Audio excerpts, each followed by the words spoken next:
ఒక ఫ్యాక్టరీలో ఇద్దరు ఉద్యోగులు ఉన్నారు. లలిత, ఆద్య.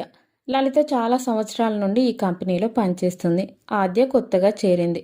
లలిత చాలా రోజుల నుండి కంపెనీలో ఉన్నానని, అనుభవం ఎక్కువగా ఉందని, నువ్వు నిన్న కాక మొన్న వచ్చావు, నువ్వు నాకంటే తక్కువ అని గర్వంగా మాట్లాడేది.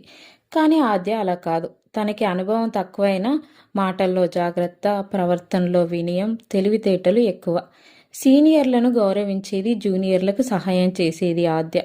కొన్ని నెలల తర్వాత బాస్ మేనేజర్ ఉద్యోగానికి ప్రమోషన్ కోసం ఓటింగ్ పెట్టాడు. దాంట్లో లలిత, ఆద్య నేమ్స్ ఉన్నాయి. అప్పుడు లలిత నాకు అనుభవం ఎక్కువగా ఉంది కదా, వీళ్ళు నన్నే ఎంచుకుంటారు అని గర్వంగా ఫీల్ అయింది. కానీ అందులో ఉన్న ఉద్యోగులు అప్పుడు అనుభవం ఎక్కువగా ఉన్న, అహంకారం ఉన్న లలితను ఎన్నుకోలేదు. వినయంగా ఉండి అందరినీ గౌరవించి ఆద్యని గెలిపించి మేనేజర్ని చేశారు. దాంతో లలిత తలదించుకుంది. ఈ కథ ద్వారా నేను చెప్పే నీతి ఏంటంటే, ముందుగా వచ్చాను అని, ఎక్కువ అనుభవం ఉందని అహంకారంతో విర్రవీగకూడదు. మాటల్లో జాగ్రత్త, వినయం, ఓర్పుతో మాట్లాడితేనే మనిషి నిజమైన గౌరవం పొందుతాడు. ముందు వచ్చామా, వెనుక వచ్చామా అని కాదు.